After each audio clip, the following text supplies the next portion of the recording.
Shalawam, this is Baraashayath returning with part 2 of this new study that we've started, the second Exodus of the Northern Kingdom. Yes, I know we've done this study before, but now we're looking at it from a different perspective, and we're going to look at some main scriptures that have been taken out of context. And they're all connected to the book of Revelation. The whole idea is this. The second Exodus is the most talked about event amongst our brethren.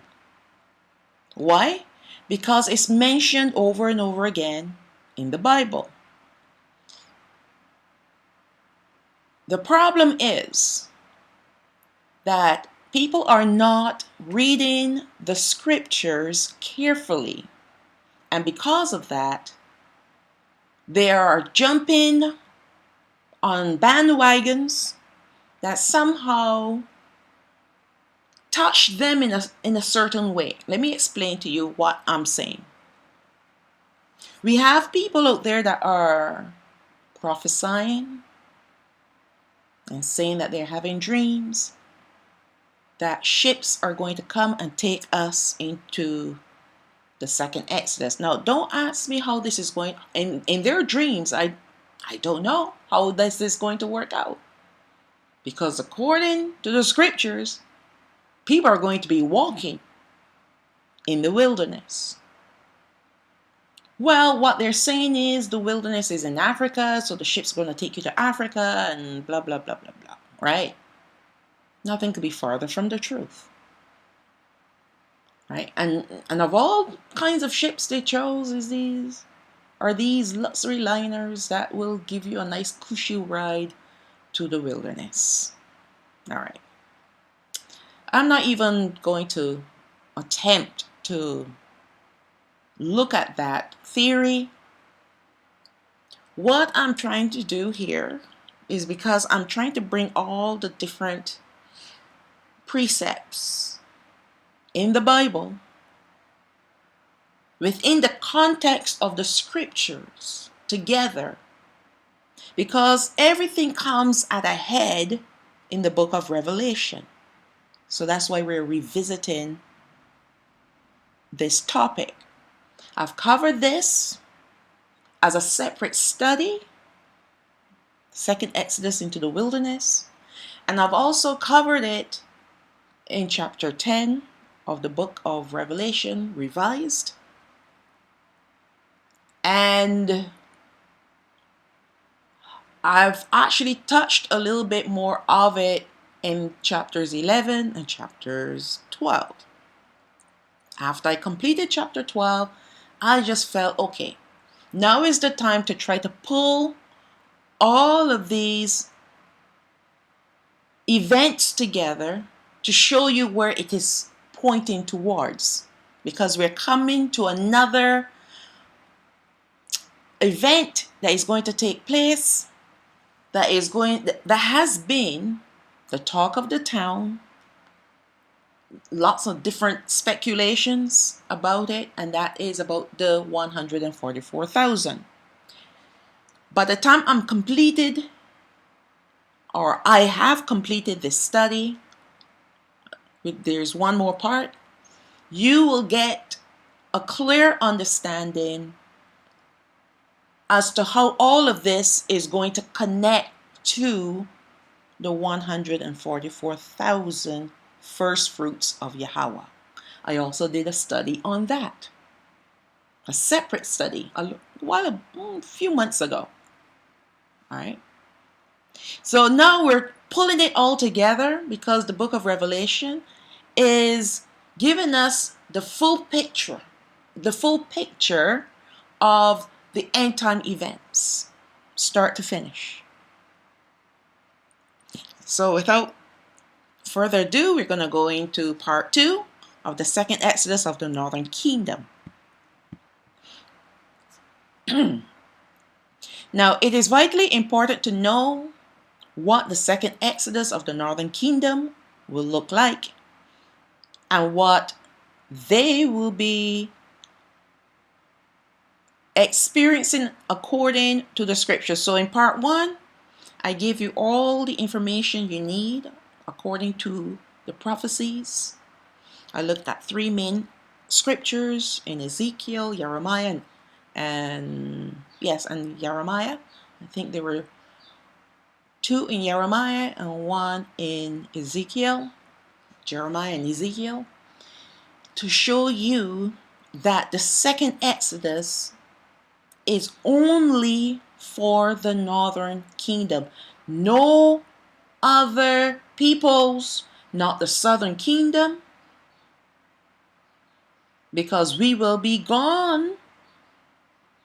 We are a divided people, and I showed you that according to the scriptures. And we will continue to be divided until we become one nation again in the hand of Hamashiach at the end of the age. Right now, he's dealing with us as 2 kingdoms. He's dealing with the southern kingdom first right now as I'm speaking. After we are regathered, then he's going to turn his attention to the northern kingdom. And this is where we're at. Right now. They're the ones going out in the second Exodus. Not the southern kingdom, not the 12 tribes. There are many false teachings out there talking about the 12 tribes going into the wilderness, and when we get there, we're going to figure it all out. That is a lie from the pit of hell. That is an easy, escapable excuse that they're putting out there to make it seem like they know what they're talking about. If we cannot figure out who we are and what we need to be doing right here in the lands of our captivity, we will never figure it out. We will never figure it out. He did it the first time with our forefathers. The Heavenly Father, Ha-Ola Yawan, the highest, he brought everyone out, including the rebels. And how did that work out for our forefathers? How did it work out? They all died in the wilderness with the exception of 2.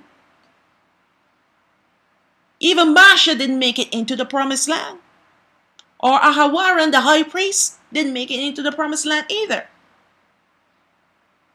Right?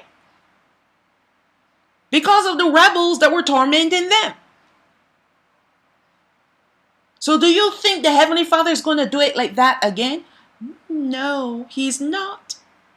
This time around, he's going to sift us while we're amongst the nations, while we're living, sojourning in the lands of our captivity. Because if we can't get it right here, we will never get it right anywhere else. Certainly not in the wilderness. So all those people out there waiting, they got your bags packed, speaking about the southern kingdom, you got your bags packed and you're waiting to go into the wilderness and build a tent, and you're packing up your suitcases with all your little goodies. Good luck. Good luck. Because you're going to need it. He's given us plenty of time right here, right now to get our act together. He is speaking through his servants. Stop listening to these false prophets and these false teachers and these false leaders out there rubbing butter on you to make you feel good about yourself. You don't have to do anything but occupy till he comes. Another false teaching that is out there. All right? They're rubbing you down like a butterball turkey. You're enjoying every minute of it because they're massaging that ego of yours. You don't want to have to give up anything. You don't want to do anything. You just want to be able to pick up your Georgie bundle and head out into a wilderness on a plushy ride on a luxury liner. All right. That's the mindset of our people. That has always been the mindset of our people. They want comfort. They want this flesh of theirs, this sin nature. They indulge in sin because the sin nature is the one thing that they don't want to submit under Abaraham. Because in order to submit your sin nature, you got to deny yourself. Deny your pleasures. Even if it's killing you, deny your pleasures. Sacrifice all. But you don't want to do that. You don't want to give up your job. Don't want to sell all your goods and give it to the poor. You don't want to do anything that is going to make you feel uncomfortable. Heaven forbid if you have to go one day without food. You can't handle that. You got to make sure your cupboards are stacked and stocked. So you're going to work, even if it kills you. You don't want to give up that nice mortgage because that means you're going to have to give up your fancy house. It doesn't even have to be fancy. You just have to give up your house. You've been dreaming of having a house to call your own. So now you have it, and you're telling me I got to give it up. Many people don't want to do that. They don't want to give up anything. They just want to hang in there. Tell Abaraham to come and fix the problems in the world and we can continue living on. Or a luxury liner will do. A nice cushy ride. Was it a cushy ride for our forefathers when they were in the wilderness? No, it wasn't. It was not. They were uncomfortable. Especially after they crossed the Red Sea. All right? When they ran out of food and they ran out of water, that's when you really read and you saw for yourselves what kind of people these forefathers of ours really were. They were a miserable bunch of people, just like the ones living today. Just like our brethren today. They're no different than our forefathers. They're miserable. We are a miserable bunch of people. We can't even get along with each other. Furthermore, include 9.5 other tribes amongst us. Do you know what kind of mayhem that would be? Chaos and confusion and fighting? Everyone want to be top dog? You think the Father is going to do that again? No, he's not doing that again. He's bringing out in the second Exodus, he's bringing out the northern kingdom. And before he brings them out, he's going to start sloughing off all the rebels. The ones that will comply to the beast empire. The ones that will sell out their own brethren because they want to stay alive. And even the rebels that may want to fight, but they're fighting for their own selfish reasons, he's going to slough them off too. They're not fighting for righteousness, they're fighting to stay alive. He's going to slough them off. And when I say slough off, I mean he's going to kill them off. So he's not going to be a walk in the park for them. And now that they have gone through that war with the New World Order, the technology-based empire that we see as I don't know if you're watching the news, but we're seeing more and more of this technology surfacing on this earth like never before. And it's blowing my mind. There was this big meeting between the EU and the WHO. Go back to my study call the beast of the book of Revelation, and you're going to see some things that was spoken there that you're now seeing coming to the surface. So the EU, European Union, has signed I wouldn't even call them contracts, but they've signed documents with the WHO for this digital passport. I gotta make sure and use other words, but this is not just a regular digital passport, but this digital passport has to do with the toxin, the poisons that they've been issuing to people for the last 2 years. Go back to my studies, you're gonna know what I'm talking about when I say toxin, poison, the devil juice, the Nephilim juice that they've been feeding people in from those vials that they have to keep frozen. All right, you know what I'm talking about. So now they have they're establishing this special kind of passport. Now this was happening before, but now it is becoming more apparent that this thing is being rolled out. And guess who's at the helm of it all? The WHO. And we know that the WHO is one of the many arms of the United Nations. Go back to my study. You're going to see it for yourself. You're going to understand what I'm saying now.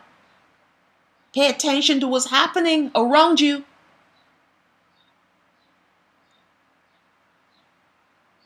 So, and on top of that, they're giving the WHO sovereign.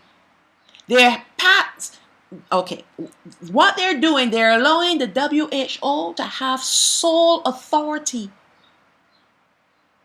over them. That if anything breaks out, like we had 3 years ago, more than 3 years ago, they have the authority to come and shut it down, shut them down. I remember I told you that the UN is the current ruling empire. Now tell me if it isn't. Who has this kind of power that can go into all these countries around the world and shut it down? This is what they did more than 3 years ago. They shut down the whole world. Tell me that this is not a ruling empire, a current ruling empire. It doesn't talk about itself as such, but it has the power and the control. These things are coming. These things are coming. All right, so let's carry on. We have discussed this event in a number of studies, but in view with other events. But here we will look at it alone and see what will be taking place. What is meant that they will be living in a perpetual garden of Odan. But first, let us look at the scripture that leads us to this point. You want to understand the prophecies concerning this phenomenal event, meaning the second exodus of the northern kingdom. And we're going to start with the prophecy given to Abaraham, our forefather. So this scripture here has been the most talked about, preached on, taught scripture, but it has been taught out of context. Baraashayath, that's the book of Gensis, chapter 15, verse 13. And he said unto Abaraham, know of a surety that your seed shall be a stranger in a land that is not theirs, and shall serve them, and they shall afflict them 400 years.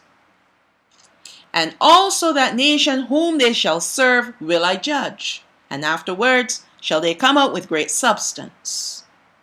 And you shall go to your fathers in peace, and shall be buried in a good old age.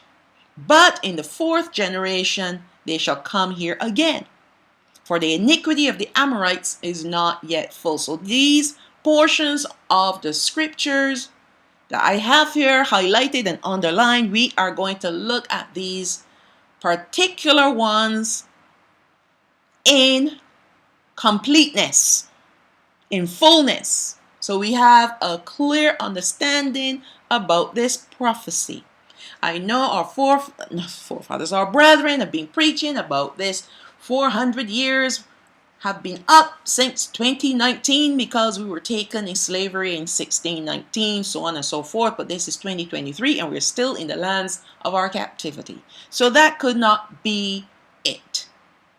If you've followed me and watched my studies, watched my videos, you will know that the 400 years will come to completion at the end of the age.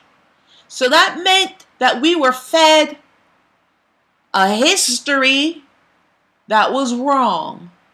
This is this is typical, all right? They took us out of Africa because that's where we fled from our land. And as slaves, we were fed a different name, a different culture, different gods to worship. We were taught a different history. We were taught all the wickedness to keep us in the darkness. And I said wickedness, yes, because it was wickedness that was taught to our forefathers. That's why they were eating pig. And even the blood of the pig. I know I came up in that culture in the Caribbean because that's all that was given to us to eat. The scraps off the master's table, the slave master's table. All right? And we may do with it. Otherwise, our forefathers would have starved to death.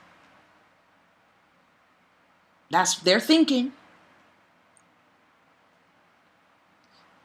So this is what we came up under. Even the educational system in the islands, the lands of our captivity, was teaching us a different history, a different geography, a different everything. Everything is different. We were either under the Catholics or Anglican. So we had no identity except the one that was fed to us. We were lost people. All right? So you cannot look at their history books because they're liars.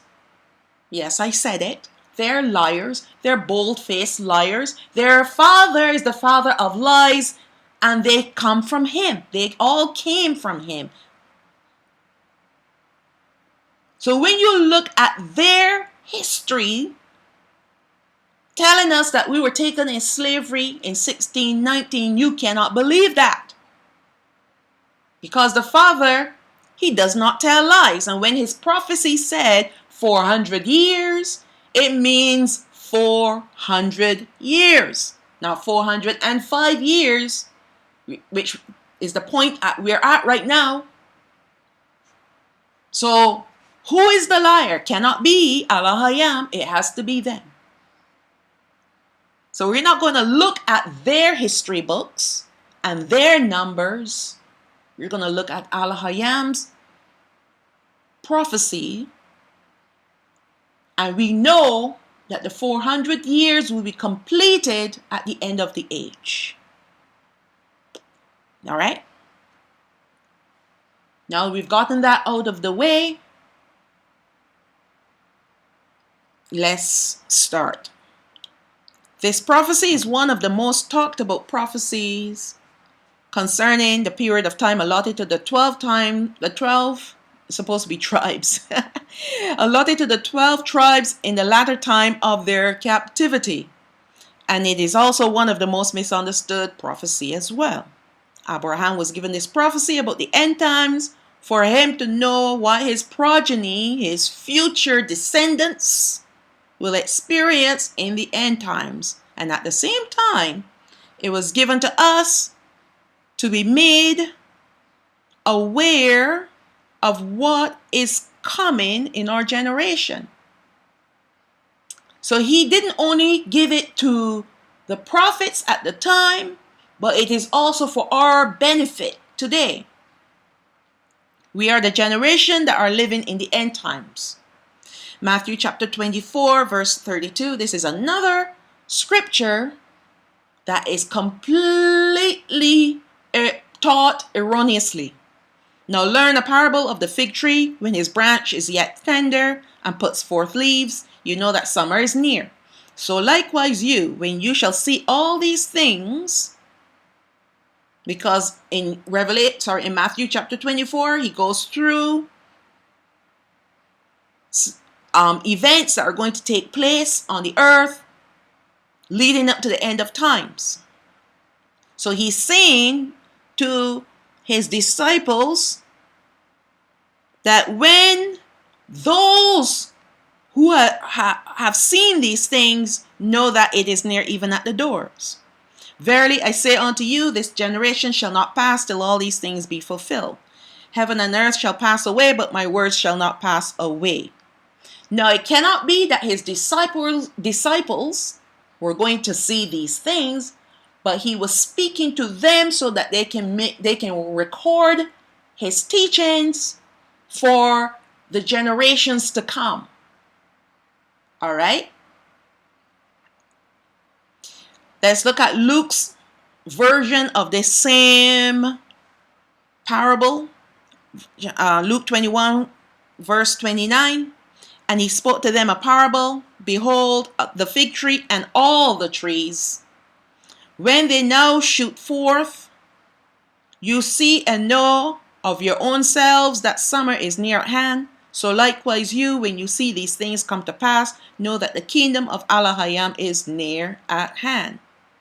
So now he's giving you a little bit more information. Know that the kingdom of Abaraham, the kingdom of heaven, is near, is close. So who's he speaking to? He's speaking to the southern kingdom. When we begin to see the events taking place in the world that are pointing to the end of the age, know that your deliverance is at hand. Your regathering is close. Verse 32, verily I say unto you, this generation shall not pass away till all be fulfilled. Heaven and earth shall pass away, but my words shall not pass away. Now the parable of the fig tree, we have the Gentiles out there, call themselves the church. Those folks that have replaced us somehow. Everything in the Bible is to do with them now, all right? Except the bad stuff. Oh, that's Israel, and Israel is going to be judged, and blah, blah, blah. Oh, but they're the ones that are living in this age, and they're the ones that are going to be taken, all right? So what they're teaching out there is they call the fig tree Israel, those people in our land right now. And since Israel became a nation in, I guess, 1948, that's the beginning of this prophecy, this parable. All right? And so they have to look to those people and all the things that are happening to them to know when the end will come. When they will be raptured. They're dependent on all the different things that are happening there. And you know there's a lot of stuff in the news concerning them and all the different countries around them. And Everybody's threatening this and threatening that, all playing. It's all a game. And these suckers that call themselves Christians are buying it. They're suckers. These people have been spitballing at each other for how long now? Years. Right? And the devil is loving it because these ones that call themselves the Christians, because of their ignorance, they're out there helping to push the fear of a nuclear war, push the fear of wars, push the fear of all the different things that they're threatening to do. It's all a lie. Anyway, I'm not going to go into all that. The whole thing is, the parable about the fig tree has nothing to do with those people. What the Most High wants us to understand is that the very same way that you can discern when summer is coming based on a tree.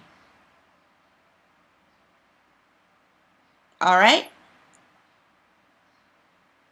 The same way you can discern if bad weather is coming based on what is going on in the sky.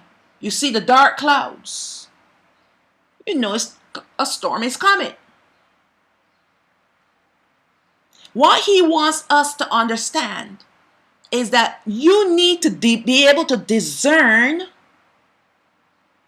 to know when the end will be here. When the kingdom of heaven is ready to receive her people, its people. Yes, the Most High has been using analogies, and he calls us fig tree, or he calls us grapes or wheat. But in this instance, he is showing us, he is telling us, you need to be able to discern, just like if you were a farmer and you have fig trees on your farm, you know that summer is near because the fig tree is putting out leaves. Now, I have been privileged to witness this because there are only two seasons in the Middle East: summer and winter. When the winter time comes, in fact, when you know that winter is coming, when the leaves start to dry up and fall off the trees. Then a day comes and all of a sudden you start seeing the little trees budding leaves. That's exactly what he's talking about. You know that summer is near. Summer is coming. The very same way that you can tell summer is coming, this very same way you're going to be able to tell when the kingdom of heaven will receive its people, the southern kingdom. That's all he's saying. And another thing that he is also saying is that the heaven and earth will pass away. And we know that at the end of the age, when we have a new heaven and a new earth, the old ones will pass away. But his words will never pass away. His words must accomplish and be fulfilled, and it will not return to him void. Everything that he speaks or that he has spoken through his prophets and his servants must be fulfilled. Let's look at Yeshaya, the book of Isaiah, chapter 55, verse 8. For my thoughts are not your thoughts, neither are your ways my ways, said Yahweh. For as the heavens are higher than the earth. Oh, I missed something there. So as the heavens are higher than the earth, so are my ways higher than your ways, and my thoughts than your thoughts. For as the rain comes down and the snow from heaven and returns not there, but waters the earth and makes it bring forth and bud, that it may give seed to the sower and bread to the eater. So shall my word that goes forth out of my mouth. It shall not return unto me void, but it shall accomplish that which I please, and it shall prosper in the thing whereto I sent it. His word will not return to him void. He does not speak empty words. Here we have two more scriptures taken from Matthew and Luke that are used to prove that the people in our land is us. And by looking at them, the world will know the events occurring are pointing to the end times. First off, these people are not us, the true people of Alahaya, meaning the tribes of Yashraal. And since we are not in our land, this parable has nothing to do with people per se, but more about the season in which we are to be aware of. However, the portion that relates to us are for our generation of Yashraal, the 12 tribes, who are alive and witnessing these end times events taking place. Will be the same generation of Yashraal, the 12 tribes, that will see the end. So whoever is alive and witnessing these events that Hamashiach spoke about will be the same generation that will make it to the end, if we're obedient to Alahaya. If we're obedient, if we're walking in righteousness and holiness. It's not about your DNA. It's not about your haplogroup. It's not about the fact that you look Negro. That's irrelevant. Irrelevant. What the Father is looking for are people that will serve Him in spirit and in truth, will worship Him in spirit and in truth. And yes, the only people that can worship Him in spirit and in truth are His people. So that goes without saying. It goes without saying. The Gentiles are not going to worship Him in spirit and in truth because they don't have His spirit. His spirit was only given to Yashraal. At the end of the age, if they make it through the judgments, then they will partake of His spirit. But for right now, they don't have His spirit. All right? So it has nothing to do with your blood type. Because if you have the correct blood type, I'm just using this as an example, even if you come from the lineage of Abaraham, Yitzchak, and Yaakov, and you're living like a Gentile and disobeying the commandments of Alahayam, He wants nothing to do with you. You don't have His spirit.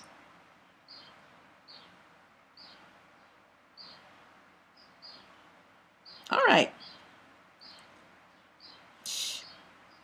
The word of Alahayam, when spoken, will not return to Him empty and unfulfilled, but it must accomplish all that He sends it forth to accomplish. Therefore, all these prophecies and parables will come to pass. We just need to see with our eyes and hear with our ears and understand with our hearts. Otherwise, these events will pass by us unawares because we're too busy working. We're too busy enjoying life. And so will our regathering. So we miss the signs. And when the regathering happens, you're not ready to go. He's only returning for those who are ready, who are prepared to go. And He's not talking about just washing your bodies and packing a bag. He's talking about doing an internal cleansing. Remove all the idolatry out of your hearts, all the idols all out of your hearts, and return to Him.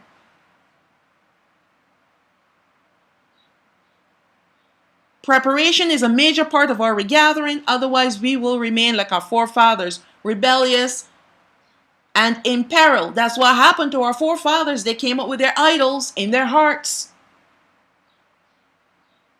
And it was called the golden calf, Mammon. And that's why when Abaraham told them to cleanse your bodies, don't go near your wives, wash your clothes, he said cleanse yourselves too. But they did all the external cleansing and no internal cleansing. And after 3 days, he gave them 3 days too to do it. And they did say, yes, we will obey you, we will worship you and no other gods. He gave them the 10 commandments before they were ordered to go up the mountain. And they say, yes, all that Abaraham said to do, we will do. And yet when it was time for them to do the internal cleansing, they refused. And you know what they said to Masha? No, if we go up there, we're going to die. And Abaraham went back to the father, and the father said, they're speaking correctly. They're right. Because he knew what was in their hearts. So Masha went up the mountain along with Yahushua, who is Joshua, to receive the laws, the judgments, the statutes, and the commandments, because they were not prepared or ready to go up. They couldn't. When they saw the glory coming down on the mountain, Mount Sinai, they trembled. That God in them trembled. So they couldn't go up. By the time Masha came down, guess what they've done? Masha was up there 40 days and 40 nights. They couldn't wait. So they told Aharon, make us gods that we can worship. Forget about the fact that they could see the mountain on fire and smoking. They didn't care about him because they never really cared about Abaraham. They wanted deliverance. They wanted to get out of their bad situation. But they didn't want to change. And that's how it is with our people today. They will love it that their bad situation, the hatred around them will go away so that they can continue living under the system that they're living in and enjoying the delicacies of the system that's poisoning them. And when Masha came down, they were dancing around the golden calf. They call it their gods that deliver them. It's called Mammon. Put away your mammon. Since we have been taken as slaves and scattered to the four corners of this earth, many are using the man-made history figures to calculate our 400-year prophecy. It is impossible to know the exact date when we were enslaved, but this we do know. The 400 years will be completed at the end of the age when the northern kingdom makes it into our land. So it's not going to be completed when the southern kingdom is gone, but it will be completed when the northern kingdom makes it into our land, the land of Yahshua. Therefore, the calculations given to us are off, and they're off intentionally. Oh, yes, they are. As long as we are in the lands not called by our name, we're still in captivity. Just because you're walking around, you have a job, you're a slave to the system. You don't have a choice but to work and pay taxes to the same system that is enslaving you.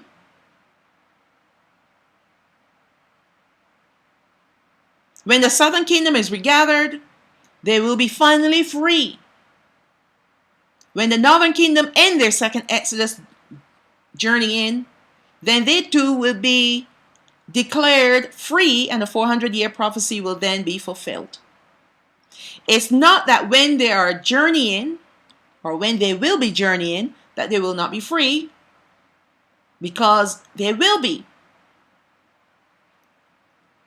as they will now be under the protection of Abaraham and no longer in bondage in the lands of their captivity, because they've moved out of the lands of their captivity. However, this is more about the fulfillment of the 400-year prophecy that must reach its completion and its fulfillment, which will only occur when they, the northern kingdom, make it into our land. Yashrael. Every word of Abaraham must be fulfilled. And until we are resting in the kingdom of Abaraham, we will remain as sojourners. They're traveling, so they're not resting. So yes, they're free, but they're not resting in their land. So until they have come to a complete rest, an ending of their journey, the ending of their journey, that's when the 400 years will be completed. And we know when that is going to take place, by the 7th trumpet. Baraashayath chapter 15, verse 14.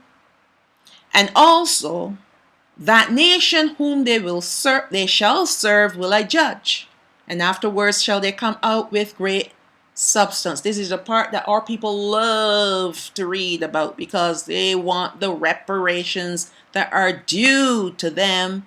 And this is the scripture that claims they're going to get reparations. All right. Now this verse is the subject of much debating amongst our brethren, as the southern kingdom believes that they will be in the second Exodus. Now that's the first mistake. So if you believe you're in the second Exodus, then you will be waiting around for your substance. Therefore, they will be receiving great substance. It is for this reason why they're looking for reparations. That's why they're sold on these reparations, and the devil is tempting them with reparations. Oh yeah, we're going to give each person $1 million. And they're hanging their hat on the devil's words. Would you want the devil's money? Why is it that our people are so gung-ho for mammon and not for Abaraham? They're pursuing wealth and not Abaraham. What's wrong with our people?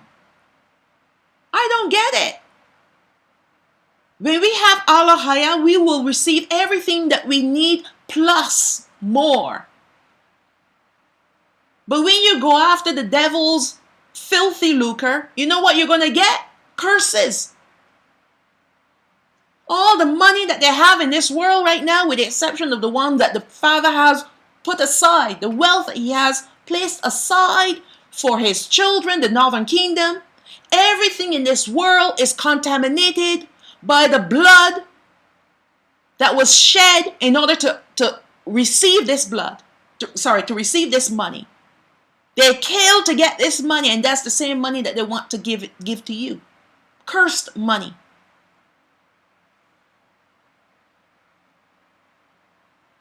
And that's why they're singing and dancing. They're hearing, oh, let's sign a document. Let's sign, those things where you get all the signatures.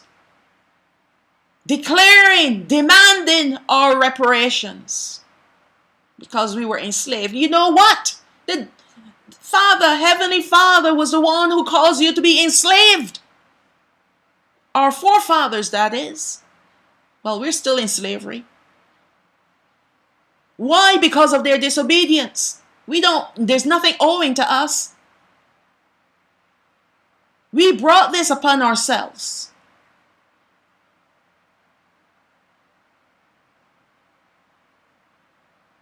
All right?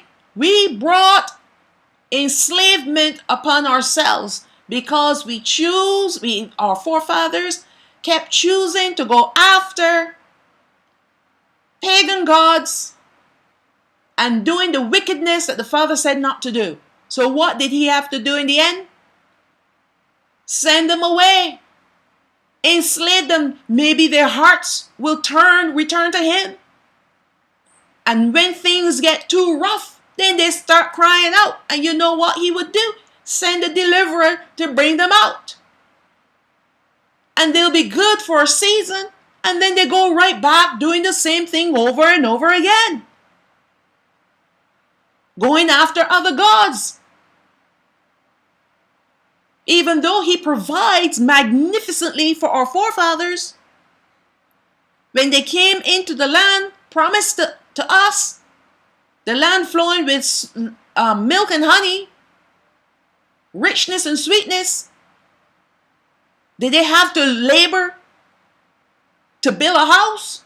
Did they have to labor to build a vineyard? No. Everything was already established in the land. They just had to go in and occupy and enjoy. And it's the same thing with our brethren today. They want the richness and they want the sweetness, but they don't want Alahayam. But once you read the prophecy in its correct context, in the light of other scriptures in their context, then you will see who will receive the great substance. A lot of people aren't going to like this study because they want to be rich. You need to get off social media and stop watching these yahoos out there flaunting their silver and the gold, putting it in their teeth and their ears and their faces and whatever, wherever else they can fit silver or gold. You need to stop watching these people. They are Satan's people, and they're drawing you away from Alahayam, drawing you away from righteousness and holiness. So your hearts now are set upon the silver and the gold. Your hearts are set on mammon. You're not satisfied with what Alahayam has promised us, knowing full well that his promises will come to pass. He will make us a mighty people again, a prosperous people again. But we don't want to be prosperous and we don't want to be mighty according to his ways. We want to be prosperous and mighty in this world, because we want to take the credit for ourselves. We want to take the glory for ourselves. That's the nature of Satan. That's what I'm saying. A lot of these brethren of ours that are going after mammon, they don't have the spirit of Alahayam. They don't have Ruach HaKadosh. And that's why they don't have a problem doing what they're doing. They have no feeling of conviction or even condemnation. They feel good doing what they're doing.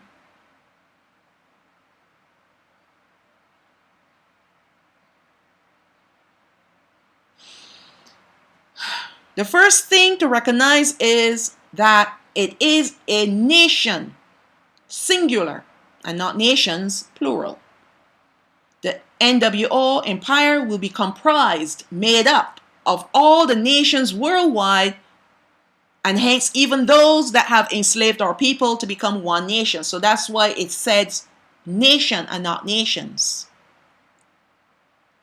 All right?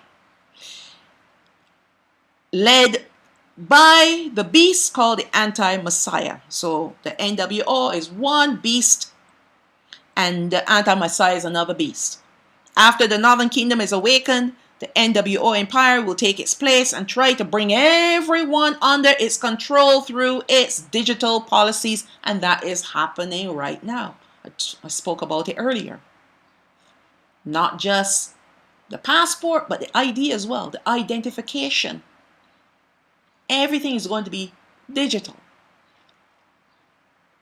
which will include the Northern Kingdom. So they're going to try to bring the Northern Kingdom under its control.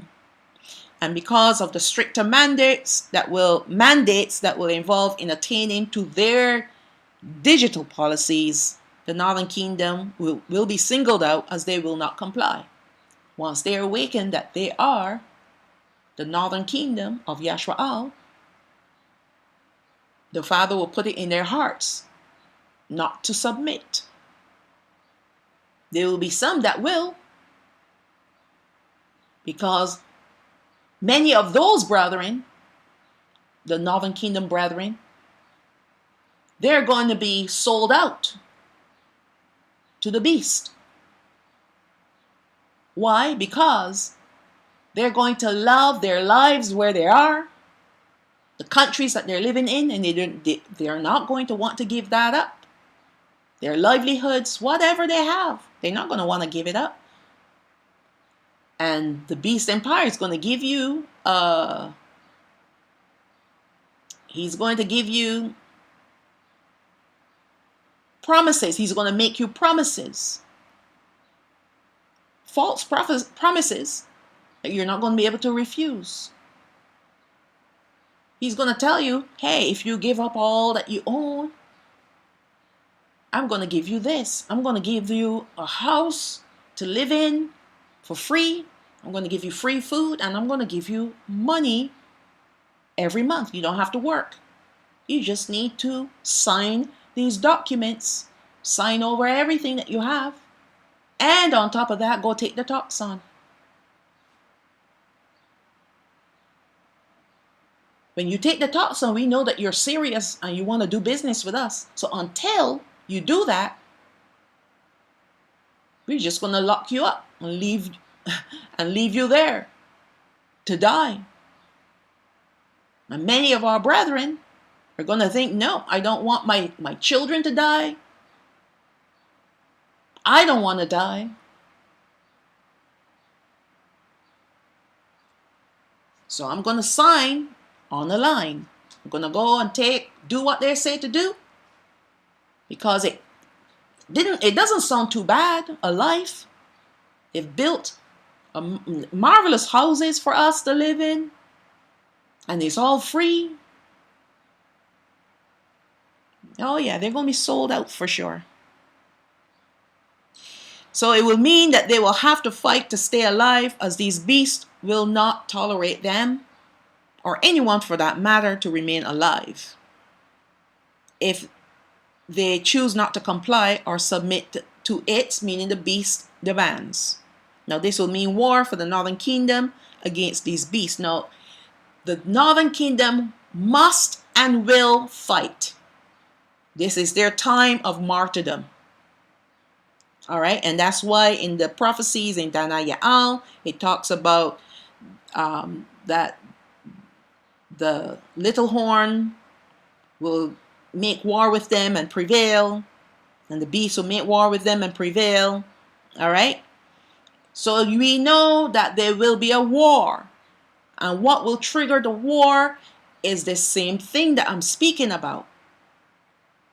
You have to submit to them and worship them, or else you're going to die. And the northern kingdom, because they are awakened to who they are, and Abaraham is going to put it in their hearts to get weapons and fight.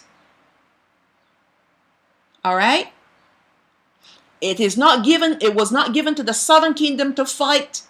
We've done our wars already against the same system, against the same beast. We already have the fullness of our martyrs.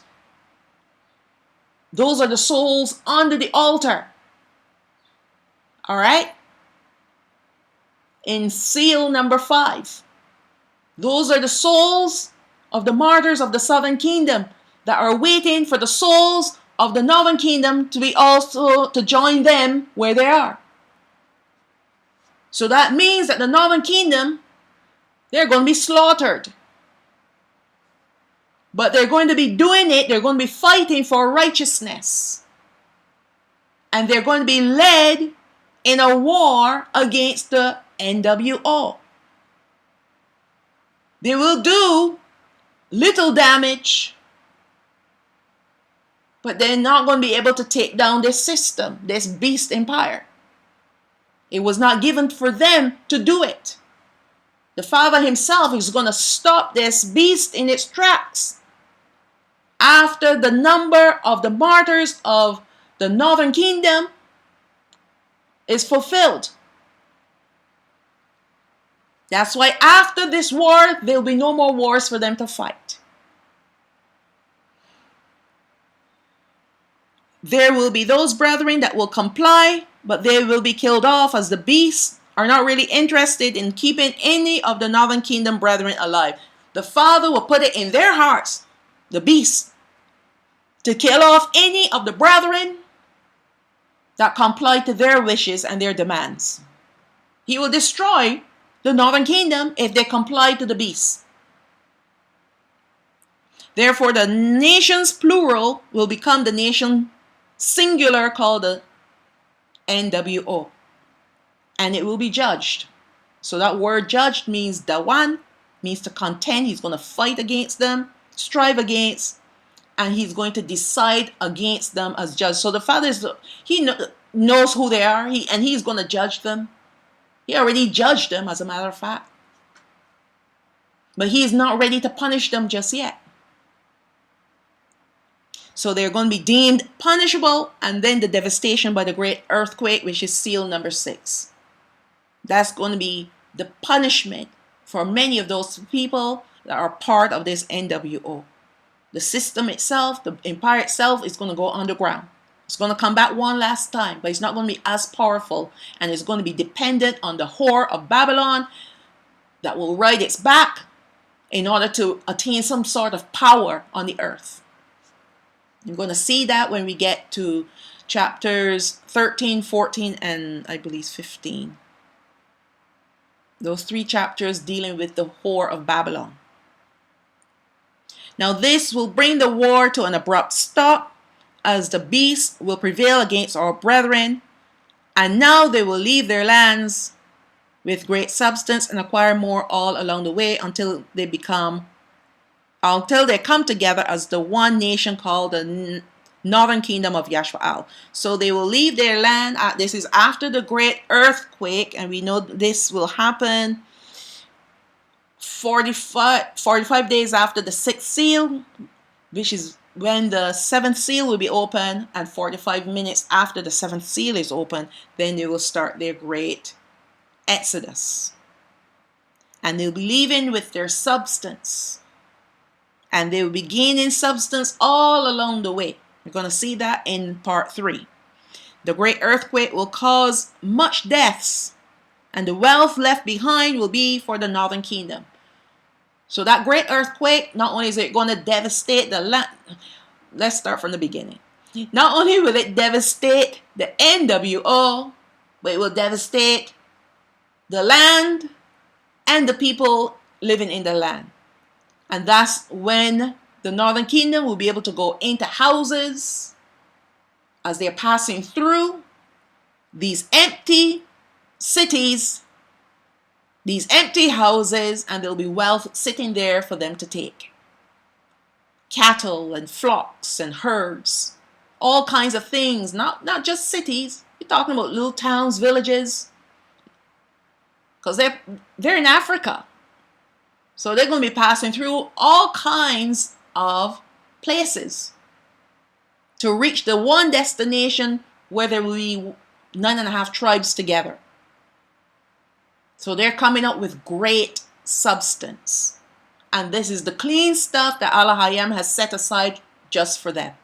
Not the filthy lucre that our brethren of the southern kingdom is hungering after. The blood money. Baraashayath chapter 15 again, and this time we're looking at verse 16. But in the 4th generation, they shall come here again. Who? The 4th generation. For the iniquity of the Amorites is not yet full. We have already addressed the 400 years, which, by the way, is a different prophecy from the 430 years of our forefathers, the 12 tribes of Yashva'al when they left Goshen. It's a different prophecy.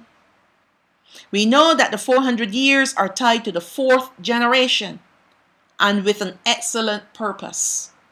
At first glance, we may think that the 400 years are the same as the 4th generation, but it cannot be. But why named the 4th generation in the first place? Because these are 2 prophecies that will be fulfilled together. Abaraham knew that our foreparents will be greatly abused, especially the women, who will be raped by their slave masters, and the results will be mixed children. who be considered a reproach in the eyes of Abaraham, and it will remain upon them until it is rolled off in the fourth generation. That is, if each subsequent foreparent married into the lineage of Yashraal. It will be then that the fourth generation children will be received back into the fold and the reproach rolled away. However, in other very specific instances, the third generation can be received back into the fold. And many people are not going to like this. They're not going to want to hear this, because many of our brethren are convinced that if they marry into another nation, that's okay, that their identity as Yashraal is sufficient to cover their wife or their husband and their children. Not so. The Father is not bringing out mixed multitudes again. All right? The fourth generation, as long as the children of the mixed couple marry back into Yashraal for 4 generations, then that reproach is rolled off. But if your first generation mixed, second generation mixed, third generation mixed, you're not going to make it into the kingdom. And you can tell, because when you look at the doctrines that these ones believe in, they follow after pagan gods. And that's why the Spirit, Ruach HaKodesh, does not deal with them. And that's why they can continue on preaching and teaching lies and fables. Because he, Ruach HaKodesh, is not dealing with them. He is not teaching them. He's not revealing his truth to them. So they're gathering all this information from all different sources and calling it doctrine, taking scripture out of context to fit their narrative, and they're teaching it as doctrine. A lot of people are not going to want to hear this. And that's why the Father now, he is becoming selective. Very, very selective.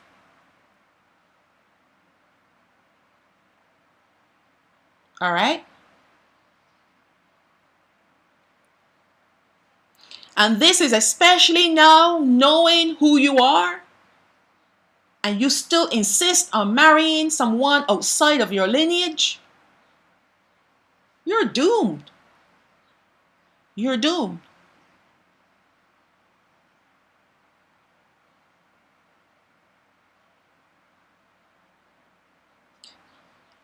The Baraashayath, chapter 23, verse 7. You shall not abhor, hate an Edomite, for he is your brother. You shall not abhor Hamatzari, an Egyptian, because you were a stranger in his land. The children that are begotten of them shall enter into the congregation of Yahweh in their third generation. So this is the only exception, that the third generation will be allowed back into the congregation of Abaraham. And that's if the foreparents happen to marry or have children by an Edomite or Hamatzari, Egyptian, then that the third generation, as long as they marry back in to Yashraal, they have a chance to enter into the congregation of Yahweh again. They're the only exception. So all those people marrying into, Indian, Chinese, Japanese, all other nations, no, fourth generation. Your children aren't going to make it in, and neither will you. Right? Now, Edomites are actually, okay, let's read this and then I'll explain. Do not think that the true Edomites are Caucasians, and this is a mistake that a lot of people make. As soon as you see them doing certain things, oh, they're the Edomites, you know. No, Edomites have different colors. Edom is another name for Osha, who's Esau, the twin brother of Yaakov. Yaakov is our forefather, Yashraal, before his name was called Yashraal. Osha was a hairy man, and he was not white. They came from the same parents. He was hairy. He was not Caucasian. But his lineage did mingle with other nations like Africans, Chetem, which are the Europeans. They're the white ones. The people in Mount Seir, and a number of other nations. Hence, Edomites are not one nationality, but many. So you can look at a person and think that they're Yashraal because they look Negro, but they're an Edomite. That's why you got to be so careful who you marry. And even today, it's even worse today. You don't even know if it's a man you're marrying. A man, you don't know who's who anymore. All right?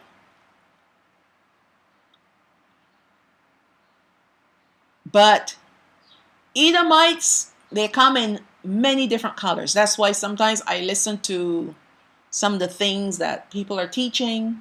I'm like, where in the world did they get this stuff from? Well, they don't have the spirit of Al-Hayam. They don't have Ruach HaKadash teaching them because they're Edomites. That's the word that I hear, that he speaks to me. He said because they're Edomites. They're Edomites that look like Negroes, that look like us. That's why you have to be so careful. Just because they look Negro doesn't mean that they are of the southern kingdom. It's easy when you look at a man and you can see that he's Caucasian, or he's from China, or from Japan, or India, or any of those other places. It's easy to see that because you look at the texture of the hair and the color of the skin, color of the eyes, and you know for sure. But when you look at one that has hair like us, or the same skin color, they look like us, but on the inward parts, they're not us. They're either Africans or they're Edomites. They're either Canaanites or Edomites. And that's why our people need to depend on Al-Hayam to select a wife or a husband for them, and not go on looks and how you feel. A lot of people make that mistake. Oh, I love him. He's not from your nation. Oh, that's okay. Because according to Paul, the wife or the husband can cover. Now I might be misquoting this, right? But I don't read the teachings of Paul anymore. I used to when I was in the church, because the church is heavy on the teachings of Paul. But there's something in there that tells you that if your partner is not a believer, then the one that is a believer can cover that person. Utter nonsense. Utter nonsense. That's why I don't subscribe to the teachings of Paul. All right, I go straight to the ones that had eyewitness. I know Luke wasn't really an eyewitness, but he still gave a clear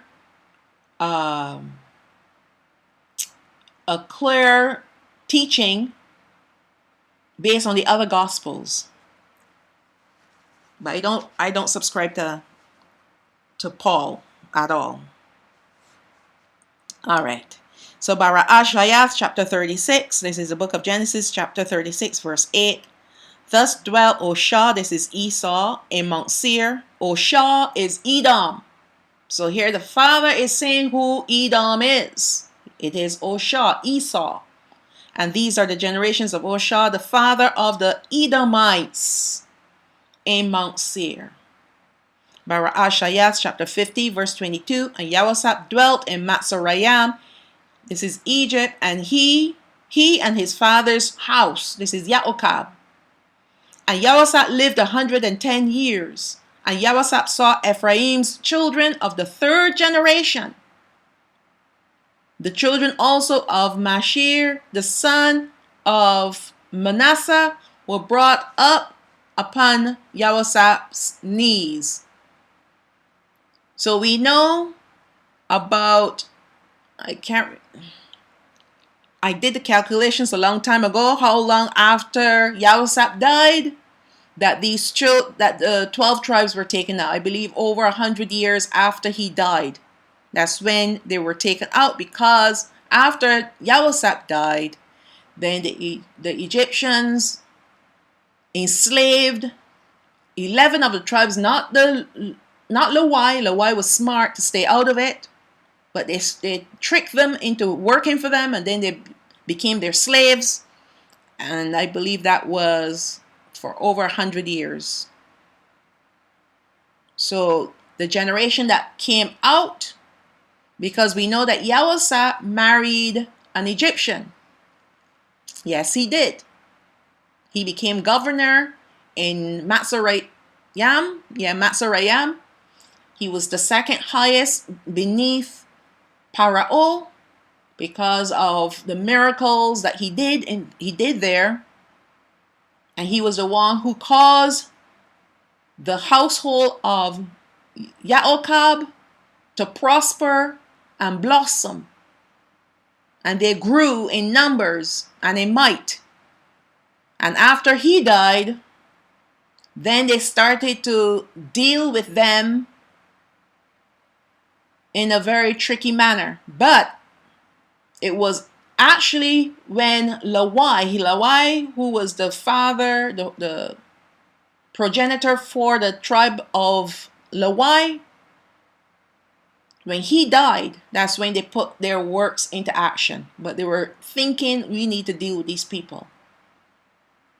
But after Lawai died, because he lived longer than Yahweh, he was the last son of Yaokab to die, and then they put their evil plans in action to bring the 11 tribes under slavery.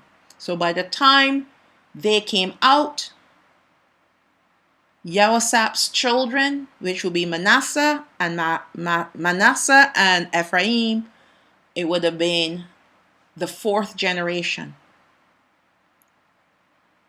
All right, and that's when they will be counted as part of the 12 tribes. All right. Now, the lifespan of a healthy individual is between 80 to 90 years. I'm being generous. That I'm talking about a healthy person. All right, give or take a few years, less or more. Now, this does not mean that these generations cannot be alive simultaneously. For example, we have Yahweh and then his son Manasseh and Manasseh's son Mashir. Were 3 generations that were alive simultaneously. All right. Therefore, a generation does not mean a lifespan. Hence the reason why, and I'm assuming that Manasseh was still alive, by the way. Hence the reason why 400 years are not the same as the 4th generation. Because the 400-year prophecy is the time frame for the prophecy to be fulfilled, and the 4th generation is in reference to who will be the generation that will see its fulfillment. They are tied together in this manner. So let's look at Debarayam chapter 7 verse 1. When Yahweh Alahayat shall bring you into the land where you go to possess it, and have cast out many nations before you, the Hittites and the Girgashites and the Amorites and the Canaanites and the Perizzites and the Hivites and the Jebusites, 7 nations greater and mightier than you. And when Yahweh Alahayak, that is your Alahayam, personal, shall deliver them before you, you shall smite them and utterly destroy them. You shall not make no covenant with them, nor show mercy unto them. Notice he included the Amorites in that.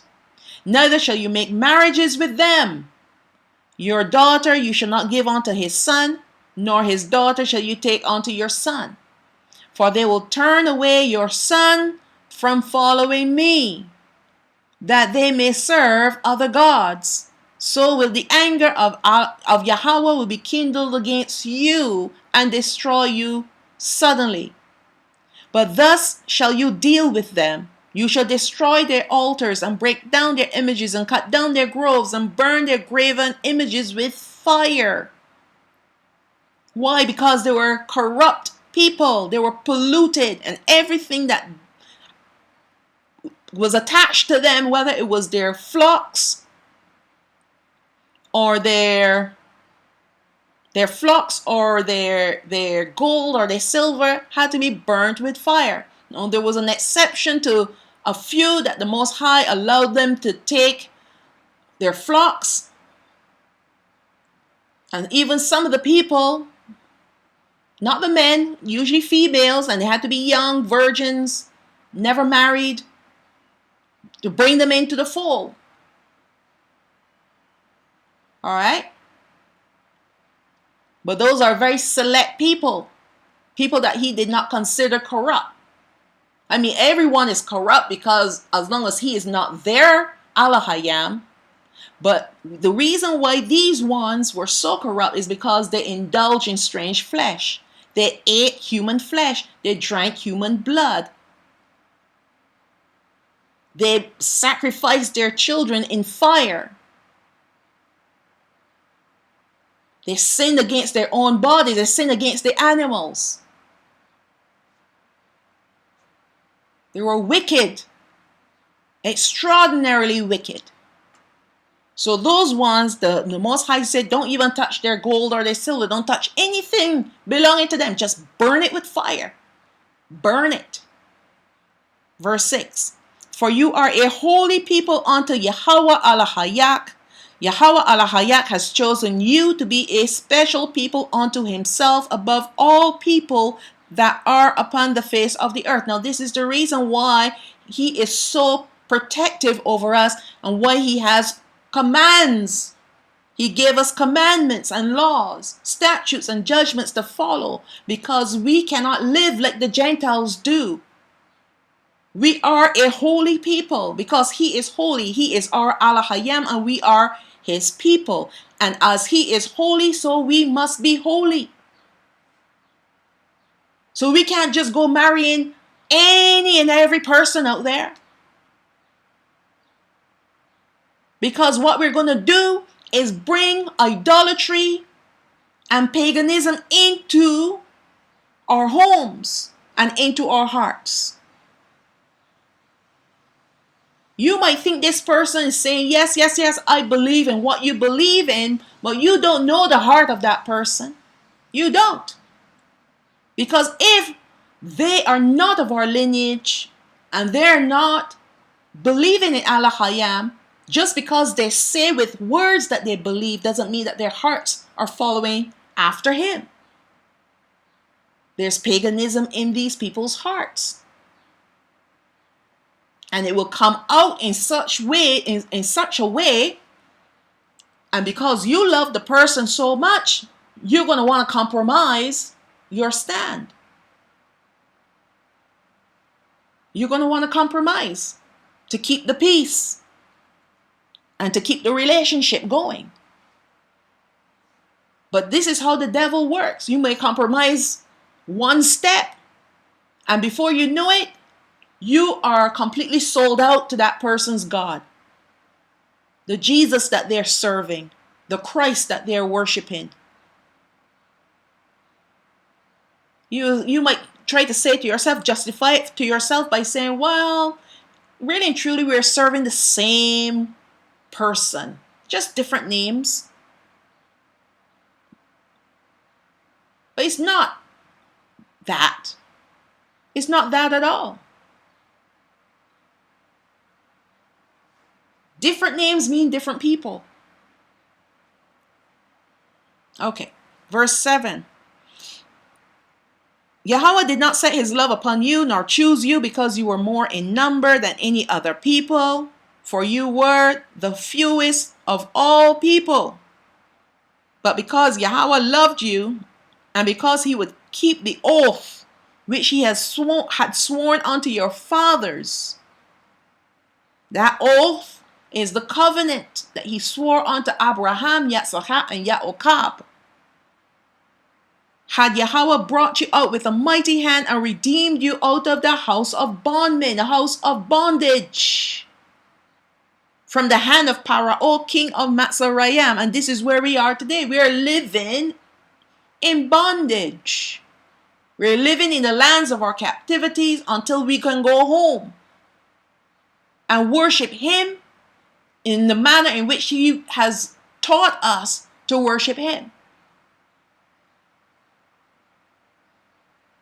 This is the reason why he is bringing out the fourth generation. Because only the fourth generation can receive these words, can receive his words. Not my words, his words. These are his words. This is not Baraashayath's words. No. This is the prophecy, the word of Abaraham.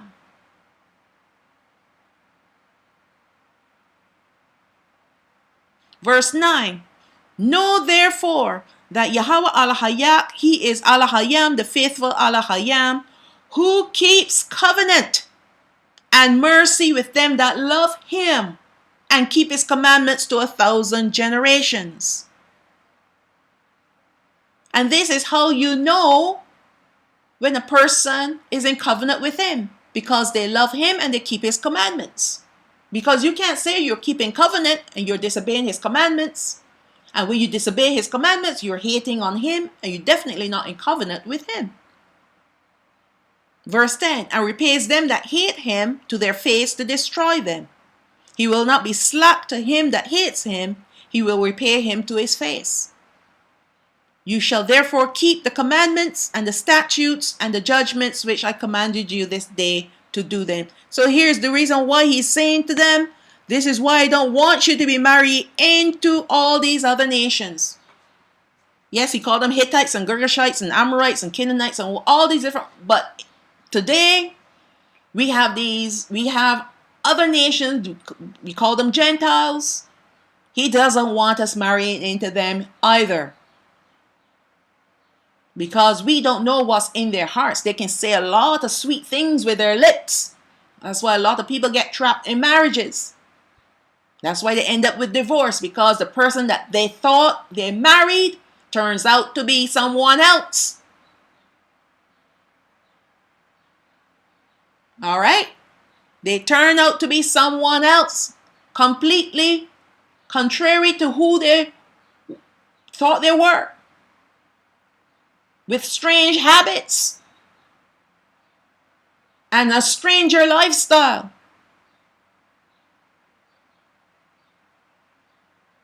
All right. You don't know what's in a person's heart, but he does. The Most High does. The main commandment that we are warned to keep is that of intermarrying with other nations, which also includes having children by men or women of other nations, because of what he had described above. We are a holy people to worship Elohim and no one else. Now, I'm taking great effort to explain the fourth generation to you. This is all to do with the fourth generation. All right?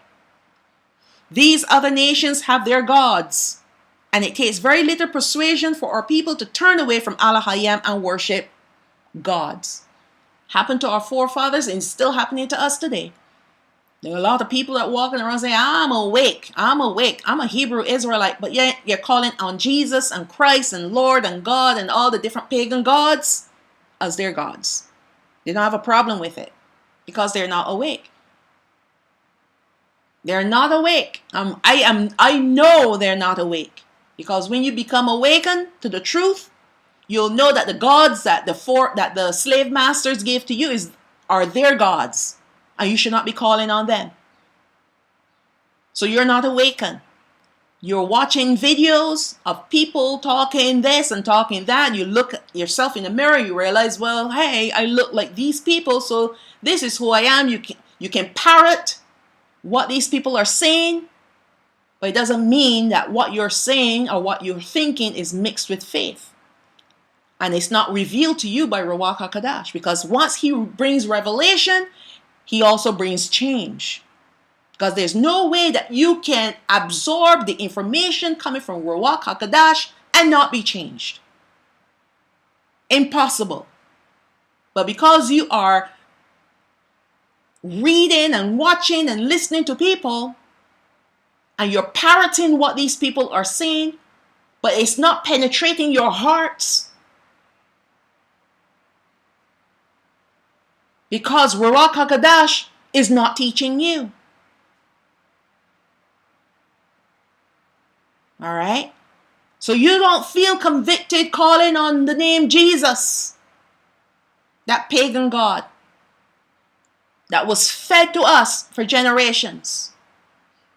This white Jesus. Imagine you're Negro, dark skin, kinky hair, and your God looks nothing like you. Your God, Jesus, looks nothing like you. He looks like the slave master that tried to destroy our people. Why would you want to serve a God that looks like your slave master? Does that make sense to you? Doesn't make any sense to me. And they don't have a problem hanging a picture of this white man called Jesus with all the pagan symbolism, the Masonic symbolisms all over it. But that's their Jesus. Blue-eyed Jesus. He's coming to save them. All right.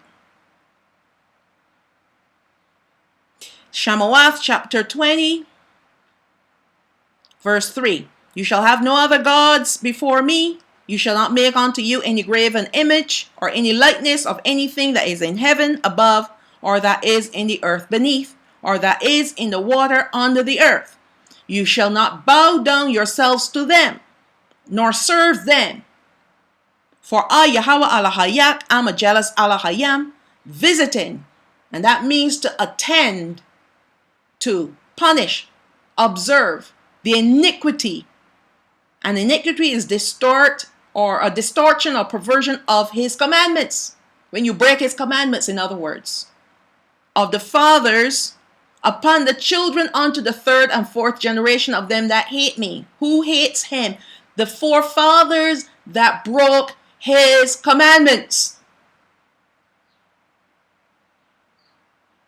Verse 6, and showing mercy unto thousands of them that love me and keep my commandments. So here we see him saying this upon the children unto the third and fourth generation. Why the third? Because the exception is the Edomite or the Matsarai, Egyptian, and the fourth generation is for everyone else. So if you come from a mixed lineage, you must be of the fourth generation to be part of the flock again, to be considered a part of the flock again.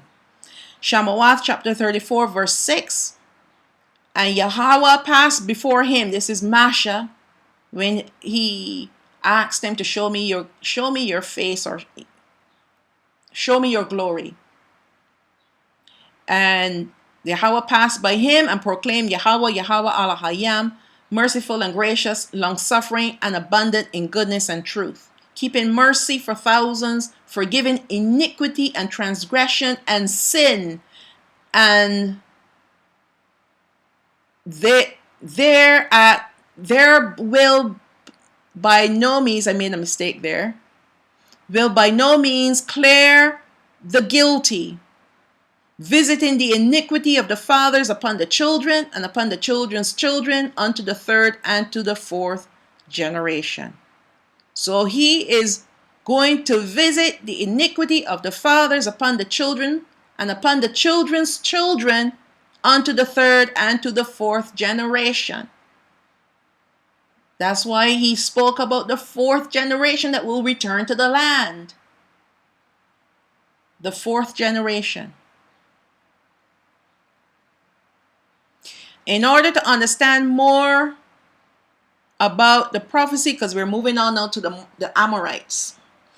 In order to understand more about the prophecy concerning who will be coming out with great substance, we have to return to Baraashayath, verse 15, chapter 15, verse 16, which speaks about the Amorites. We have to understand that the fulfillment of the 400-year prophecy and the fourth generation is also connected to another prophecy. The iniquity of the Amorites must be full. Who were the Amorites in the Bible, and do they still exist today? Let's read and see. Baraashayath, chapter 15, verse 16. But in the fourth generation they shall come here again. So the fourth generation of those that were sold in slavery, that's us, they shall come here again. They will be returning to the land. For the iniquity of the Amorites is not yet full. So this was spoken to Abraham way back then, but this is prophetic and this was for a future generation. Okay, so let's look at the book of Jubilees, chapter 29, verse 8, to see who these Amorites are. He made, this is Yaokab, he made a heap of stones for a witness there, wherefore the name of that place is called the heap of witness after this heap. So this is when Yaokab ran away from his father-in-law, Laban, and he took his wives and children, and Laban ran out after him. And that's when they had a good talk and they set up this heap of stones. Verse 9. But before they used to call the land of Gilead the land of the Rephaim. The Rephaim were born giants whose height was 10, 9, 8 down to 7 cubits. Their dwelling place was from the land of the children of Ammon to Mount Hermon, and the seats of their kingdom were Karnaim and Ashtaroth. And Ashtaroth, by the way, is a goddess of Canaan. And Edrei and Misur and beyond. And verse 11, Yahweh destroyed them because of the evil of their deeds, for they were malevolent, and the Amorites were wicked and sinful. So these Rephaim that were called giants were actually the Amorites. And he called them malevolent, wicked. There is no people today which has committed the full range of their sins, and their lifespan on the earth was shortened. Now that does not mean that they were wiped out. No, they were not wiped out, but their lifespan was shortened. I'll explain that in a minute. So there are no people today that committed the full range of their wickedness. Just look around you today. Just turn on the news. In fact, no, don't turn on the news. Go to independent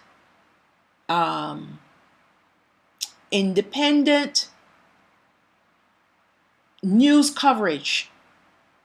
There are people out there that cover the news, but they cover it from a different perspective. You see, the media belongs to the powers that be, the evil powers that be. So they're going to give you information that they want you to have. But if you want to know the truth about what is really happening, you got to go to independent news source. All right?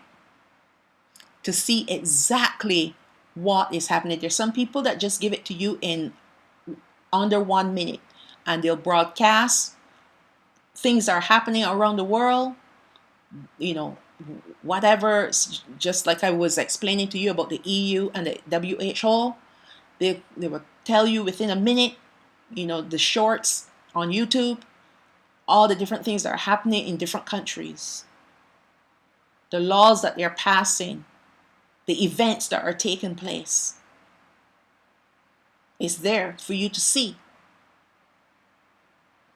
Don't depend on your local news station or those big ones like ABC and all the different ones. Don't expect them to tell you what's going on. They'll entertain you so that you can carry on living the way how you're living without the knowledge of what is really going on. So that the events of the end times will come and bypass you unawares, and so will be your regathering.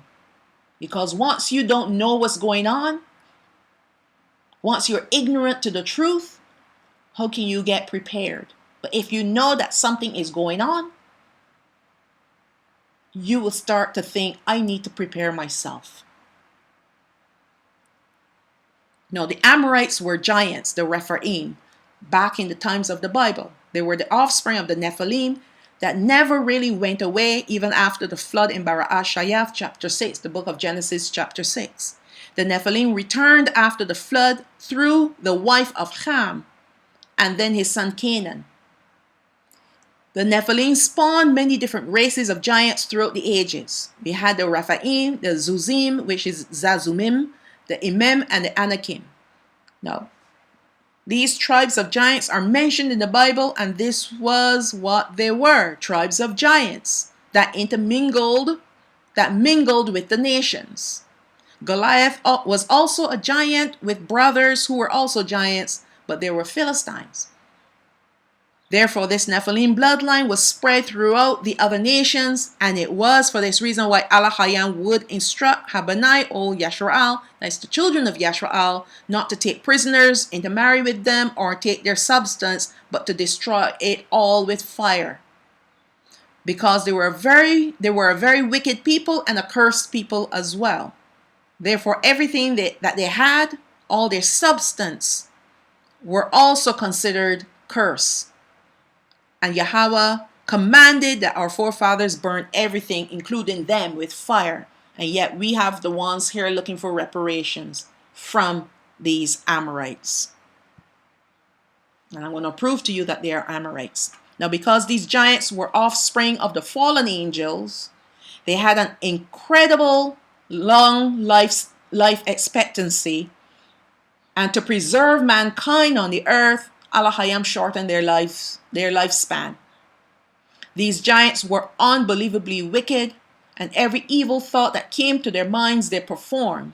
They drank human blood, ate human flesh, and they enjoyed torturing their human prey before they killed them, because they love that they call it endochrome. Forgive me if I pronounce it incorrectly, but when the person is frightened, is that flight or fright hormone that is released into the blood. Adrenochrome, that's what it's called. Adrenochrome. They love that in the blood. So they will torture. And this is something that happens even today. It happens today. So they torture so that is released into the blood, and then they kill the person and tap their blood. All right? These devils are still here. And I'll explain to you how I know they're still here. And they also sinned against animals. There are no boundaries with these wicked Nephilim, evil people, evil creatures. Amos chapter 2 verse 9. Yet destroyed I the Amorite before them, whose height was like the height of the cedar. So these were tall, and he was strong as the oaks. Yet I destroyed his fruit from above and his roots from beneath. The Barayam chapter 2, this is the book of Deuteronomy, chapter 2, verse 10. The Emims dwelt therein in times past, a people great and many and tall as the Anakims, which also were accounted giants as the Anakims, but the Moabites called them Emims. The Abaraham again, chapter 2, verse 17.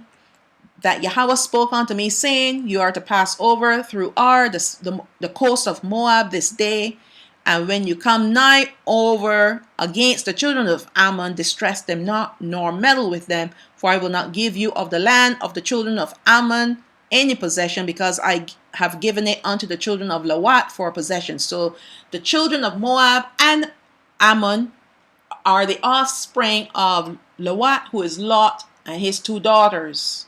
All right. Verse 20. That also was accounted a land of giants. Giants dwelt therein in old time. And the Ammonites called them Zazumims, which means destroyed by Yahweh, a people great and many and tall as the Anakims.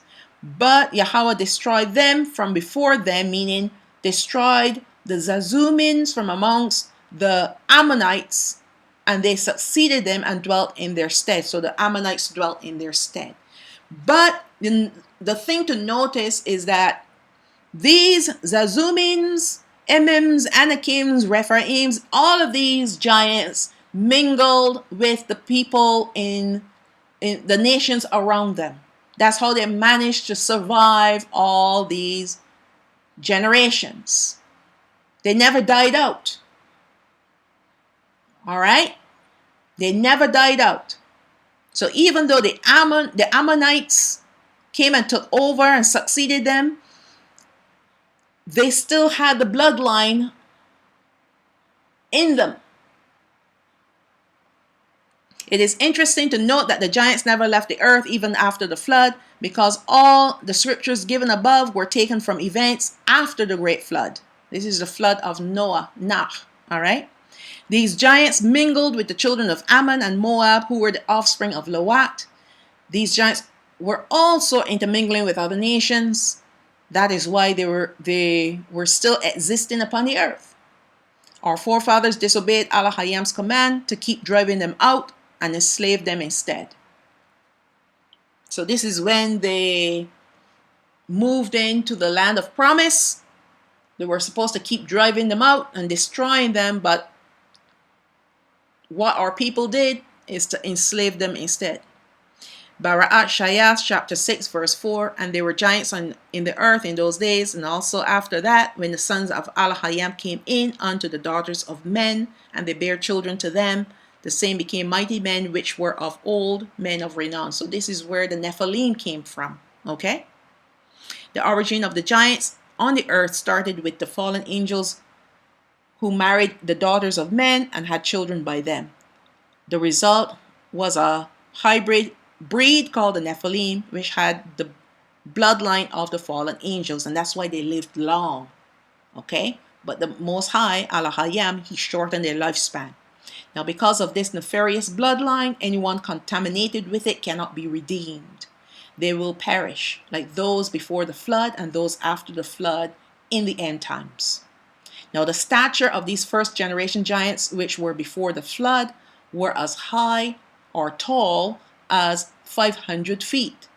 But after the flood, their height greatly diminished to 15 feet, 13.5, 12, and 10.5 feet, according to the book of Jubilees. So if you go back to the book of Jubilees, chapter 29, verse 9, but before they used to call the land of Gilead the land of the Rephaim.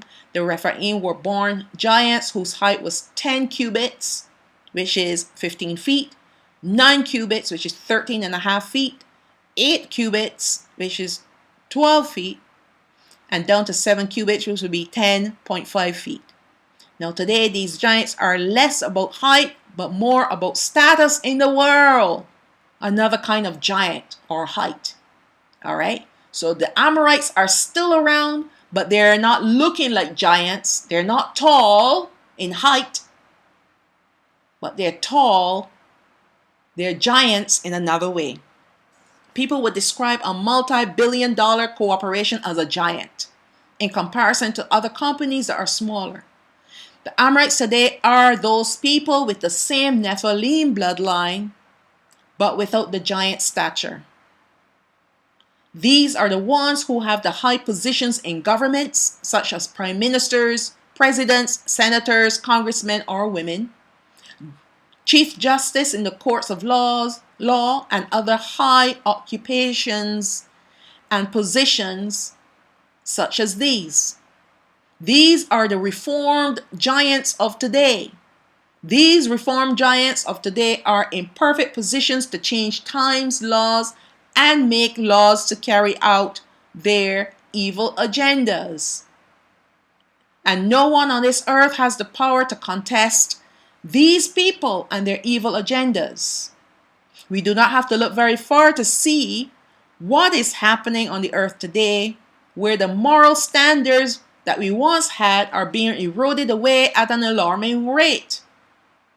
Every evil intent of these giants' hearts are being carried out, and I put it in quotations, quote unquote, giants' hearts are being carried out with quickness and precision. Precision. Good has become evil, and evil has become good. Yasha'oyah chapter 5 verse 20. Woe unto them that call evil good and good evil, that put darkness for light and light for darkness, that put bitter for sweet and sweet for bitter. And this is the world we're living in today. Sad to say, but we're living in a world where the Amorites calling the shots because they are in the prime position to do so. And no one can tell them what to do. They're not elected into office, they're selected. If a person is in office and they don't play ball with these people, they take them out every which way they want to, and they replace them with their own. And that's why the leaders of countries are giving their sovereignty over to the Amorites. They're calling the shots. They're telling you you cannot buy or sell unless you have ABC, XYZ. They're the ones now that are saying that children can decide who they identify as, and a parent cannot get in the way. A child that doesn't even know who it is. All these things now, they're passing laws to restrict people from standing against their wickedness. It's called misinformation. If you speak out against their evilness, it is called misinformation. Now we have there in Canada, Trudy Boy is out there passing laws to restrict certain content on the platforms coming through there. And he's doing it in the name of protection, protecting the people.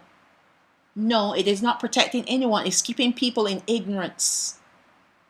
Because if you don't know what's going on, if you don't know the truth for yourself, and you only know what they tell you, then you will remain in ignorance. These people are Amorites. These people have the Nephilim bloodline. They're not people.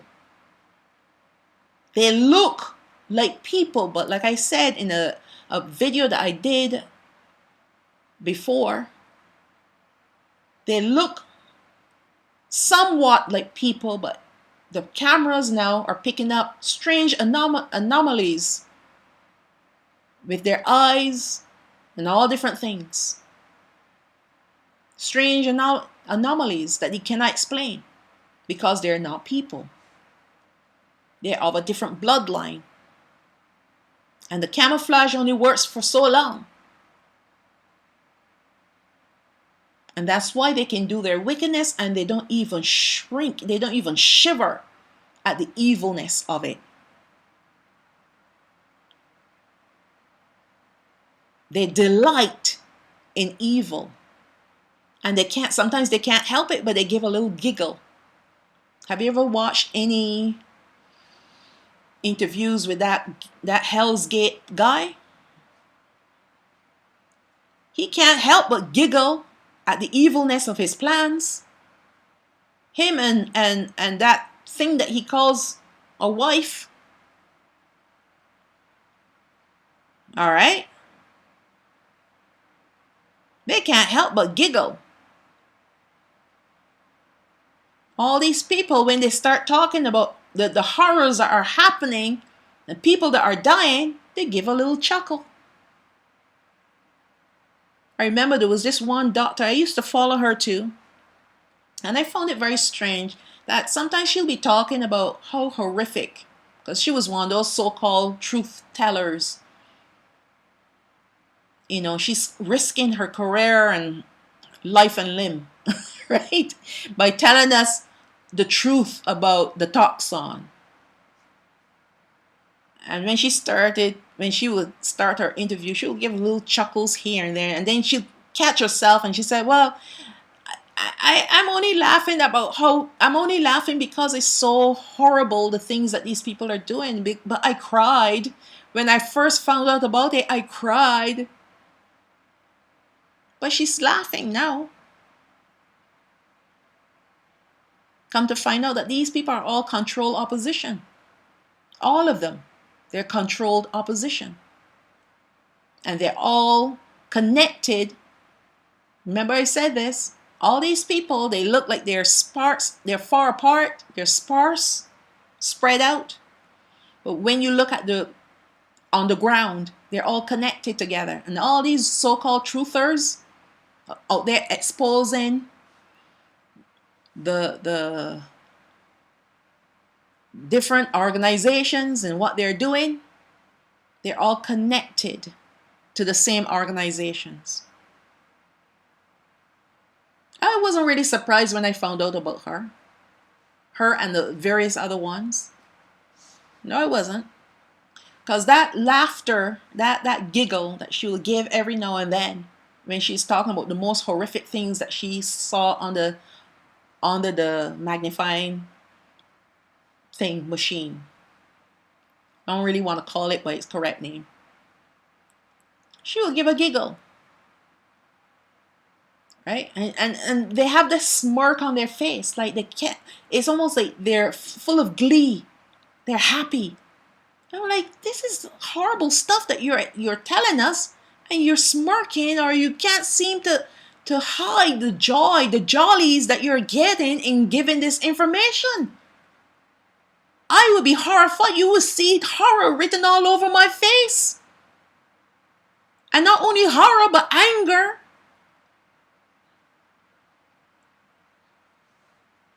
How about being angry? But no, they gave a little chuckle. That's why I don't trust none of these people. I listen to what they have to say, but I take everything with a pinch of salt. As my grandparents taught me. Take everything with a grain of salt, actually. Not even a pinch. A grain of salt. You go and do your own homework, and you get your information from many different sources. These people have control oppositions out there. These Amorites, they have control oppositions, and they will let you know certain things, but not everything. Even through the control opposition, they'll let you know certain things, but not everything. All right. So let us look at some of the evils in this world today. This is the part that I had to walk away from. I'm not laughing. Okay, I'm not like her. All right. I'm laughing at myself. But I had to get up and walk away once I started writing out all the different evils. Once I start itemizing all these evil things that are being done today. And I'm sure I'm just scraping the surface of it all. It is so disturbing. All right. All right. So we have here in the world today that is being legalized Afterbirth termination. Now, I didn't want to call it by its correct name. You know what I'm talking about. And now we have, I didn't even know about this one, partial birth termination, ending as it's coming out. Can you imagine? As the sweet little thing coming out, that doctor has the gall, the nerve to destroy this little helpless person that's not even fully out. You know what? In fact, I'm not going to tell you what they do. All right. Interfering with the little ones, if you know what I mean. Touching them when they're not supposed to be touching them. Doing their business with them. And there are some who are advocating to legalize it. And it's going to be legalized.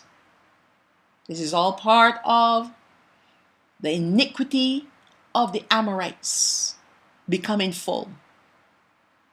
You know that they want to have this parade, the rainbow people. They want to have it for the children now. They want to have the rainbow parade for the children. And businesses and big companies are getting involved. They're jumping on board. Why? Because these companies from the very get-go were all part of the plan. I remember way back some years ago, I would say about 6 years ago, you notice as you walk through the city, go through the stores in the mall or whatnot, you start to see the little flags of the different colors, the rainbow flags. And what this business is saying to the world is that I am condoning this. I'm endorsing it. That's what they're saying. And then not too long later, I started seeing it appearing in schools because I had to go pick up the kids, not mine, not my kids. I don't have any kids. Praises to the Most High. Would not want children in this world. But I go pick up these other people's children. And as you're walking through the school, you see the same flag at the doorway, by the doorway of the classrooms. And this was before all of this stuff started happening. And I was alarmed then. But look at how it's growing now. Now you have the parade for the little kiddies. Now you have people and animals. People lying with animals. They want to legalize this too. It's an abomination. All these are abominations. And people are marrying their pets. And robotoids. They don't want people anymore. They want someone that will do everything and say yes to everything. So yeah, they get a robotoid or they get a stuffed mannequin. Saw this woman, she married this stuffed mannequin. Saw the guy doing it as well. Well, not just them. There are other people that are doing it. These people are marrying themselves too. They have adults and children changing who they are. Born one way and decide, I'm not happy with that. I'm going to change. A lot of them are living in regret right now, but you're not going to hear it. You're not going to hear it. But there are a lot of them that are living in regret. But the unfortunate thing is when you go hacking off bits and pieces that are pertinent to your identity, guess what's going to happen to you? You're going to become an it. You're neither here nor there. So you are in a perpetual state of confusion, which will lead you to unhappiness, depression, oppression, and suicidal. The same spirit that lured you in this direction is taking you all the way.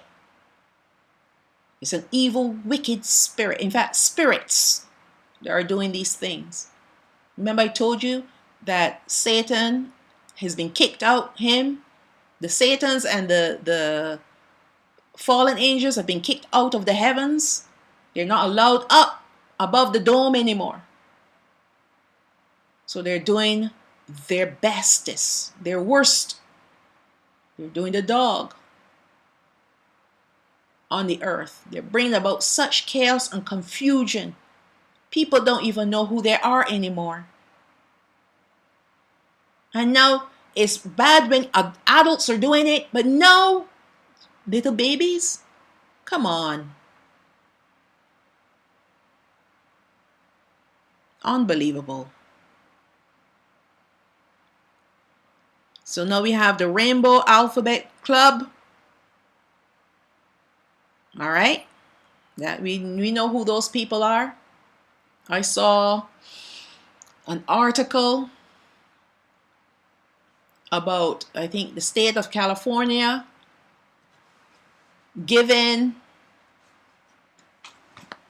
some sort of award to one of these ones that dress up like a demon, and praising them in spite of their hardships. People are not going along with what they're doing, talking and encouraging little children to be like them. And you got the strip clubs now with the little ones in there. Oh my goodness. It's unbelievable. Unbelievable. So now they're giving awards to these devils, dressed up like, I don't know, cross-dressing, but they still have the image of a demon. If you look at their faces, they're all painted up to look like devils. We definitely have an identity crisis. People identifying as animals, what have you. There was this child that came to school, did not want to use a bathroom, wanted a kitty litter. Can you imagine? Unbelievable. Unbelievable. These are the things that are happening right now, and it's only going to get worse. This is nothing compared to what's coming. So I don't know why our people still want to remain here. We should be getting ourselves like so ready to get out of here, because you just don't want to see anymore. Then we have satanic worship. Is on I'm so tongue-tied right now. It is at its highest right now. An all-time high. That was the word I was looking for. Satanic worship is at its all-time high. I remember when these people used to have to go and hide in caves and desolate beaches to do their little rituals. Now everything is out in the open. Now you have a lot of young people. You saw this article. A lot of young people are turning to satanic worship. Why? Because the devil is here. The Satans are here. The fallen angels are here. So evil is wrapped up like it's never been before. Then we have the child sacrifices. That never went away, by the way. We've always had child sacrifices. I remember as a child growing up in the Caribbean that every year around a certain time, and it was usually around Halloween time, by the way. We didn't celebrate Halloween back in the islands. But when I look back at the period of time that this thing used to take place, this fear that used to go out, it coincided with that time of the year. And there was this talk that used to go around. Don't be out late at night because the heart man is out, kidnapping children and stealing their hearts. Never experienced it, thank goodness, but you heard about it.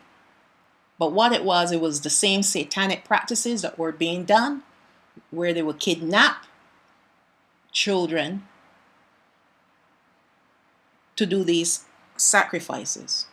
This is real because we have in the islands a lot of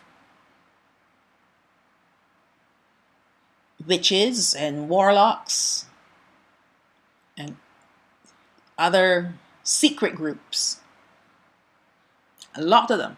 We have a lot of witchcraft as well. You see it here, witchcraft is on the rise as well. Making children use unnatural means and much, much more. Making children using unnatural means, meaning birthing children. I heard this here just yesterday. Oh my goodness. Where they can take a cell. They don't need to use a male from the man and from the woman. You know, you get the egg and the other stuff from the man. They don't need that anymore to make an embryo. They can make a synthetic embryo. This is what I found out yesterday. They're now exploring using other means to create a child. That's the unnatural means. You know that they have the pods for those who cannot carry a child but want children. You can rent a pod or buy a pod, but you can watch your child grow in these artificial wombs. All this is happening, guys. This is all Nephilim technology. This is all wickedness, because those children will be born, will come forth, and they will not have any spirit from Abaraham, because they were not created by him. So what will take possession of these bodies will be the Nephilim spirits that are all over the place. All right? Satan is building his army. He is building his army. And these children that come forth will not have, because they don't have souls, they will have no capacity to have any form of empathy, sympathy, compassion, love, nothing.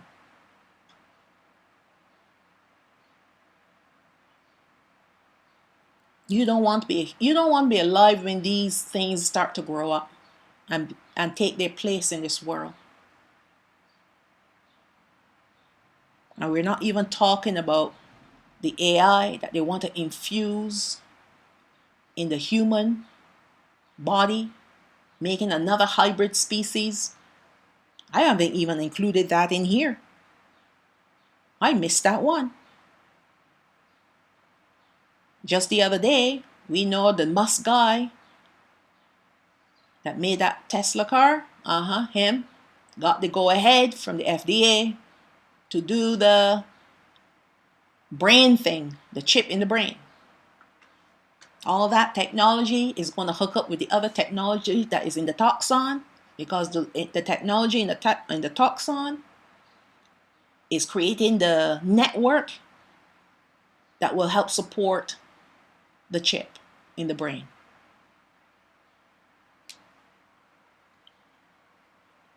You think that it's going to be easy on this earth? You think you're going to have a life on this earth? You think you're going to live happily ever after on this earth? No. No, no, no, no, no. And this isn't even all of it. I just give you, let me see, 3 lines, 3 lines of the things that they're doing right now. And there's going to be much, much more. There is much more already, and there will be much more. There's a very heavy web of deception that has covered this earth.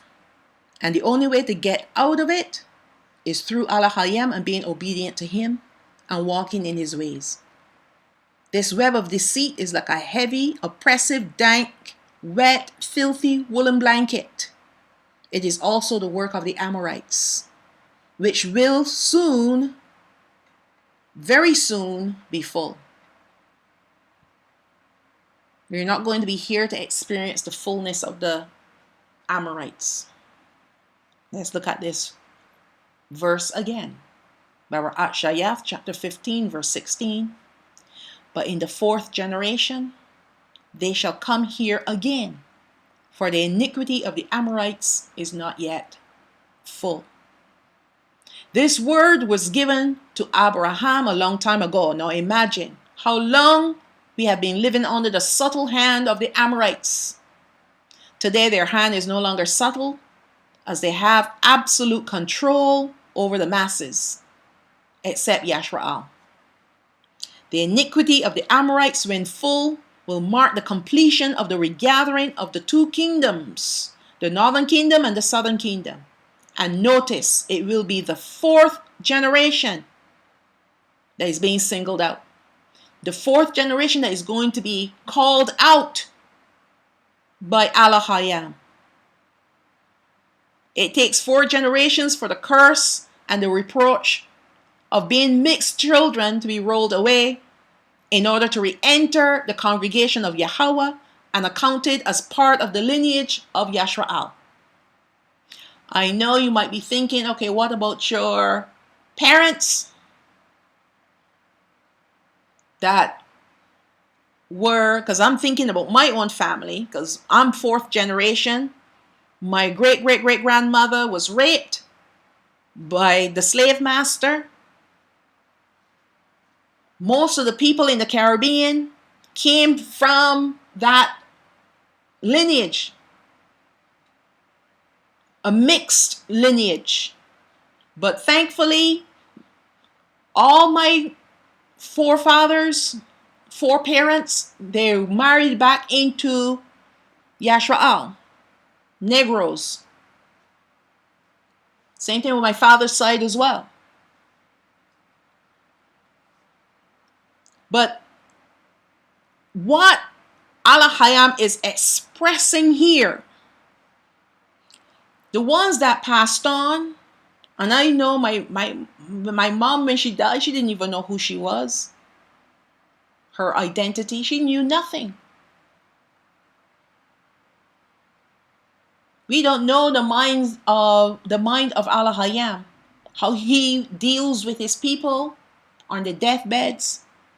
And I try not to go there and think about those kinds of things because that is beyond my capabilities. He does what he has to do, and we have to be satisfied with what he has done and give him praise. But what he is dealing with here, he's dealing with people who are alive, not the dead people. He deals with, that's his business. So whether my mother or my father or my other family members made it into the kingdom, that's his business, not mine. That's not my business. And there's nothing that I can pray to make sure that they make it into the kingdom because they're already dead. All right? My concern now has to be with me and with people that are alive. That's why I'm doing these videos, to help those that are alive make the right decisions so that they can make it into the kingdom.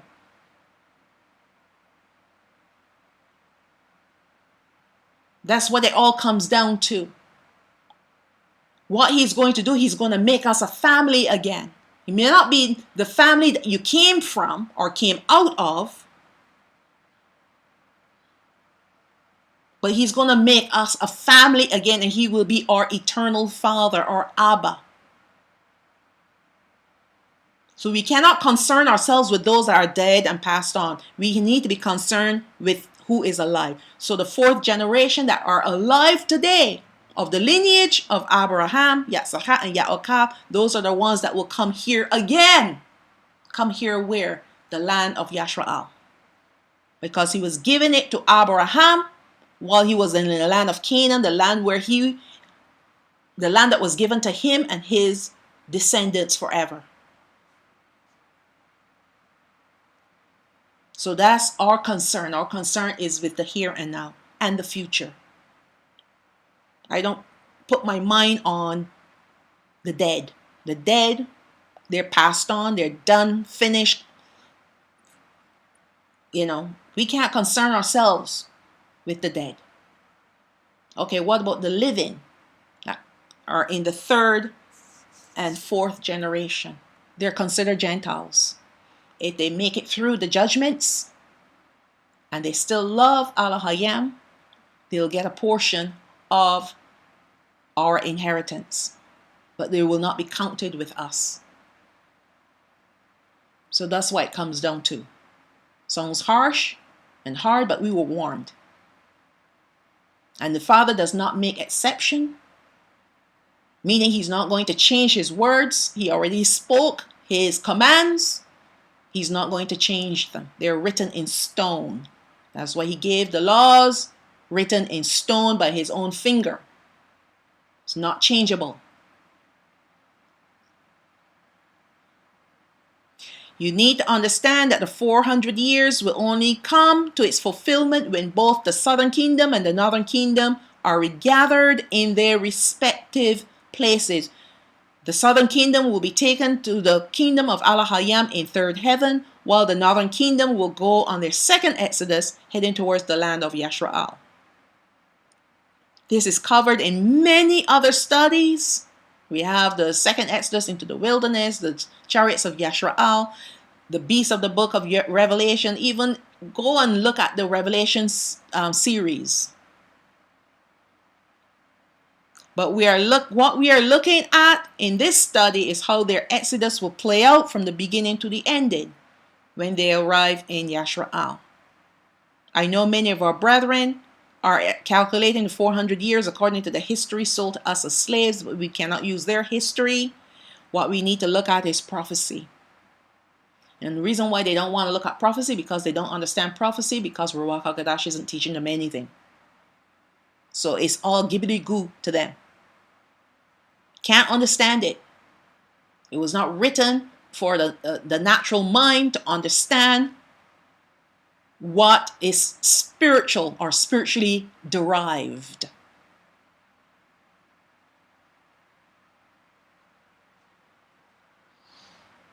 We have to see these 400 years as prophetic, meaning that we will know that it is concluded only when we are regathered. So when the northern kingdom is regathered into the land, then we know that the 400 years will be concluded. Can't see it any other way. Stop trying to calculate the years. The years are wrong. The time is wrong. The hour is wrong. Everything is wrong.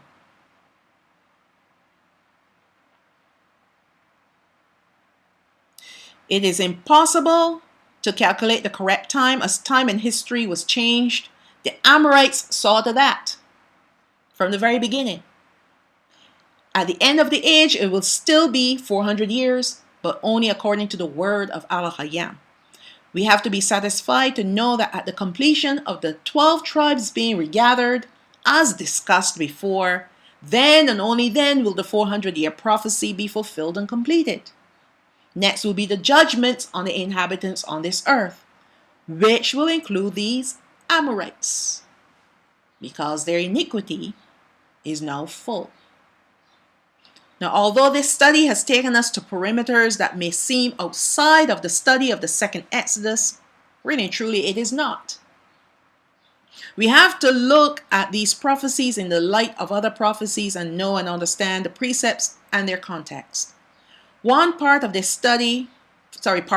this study, we focused on precepts to show us who is coming out in the second Exodus and why.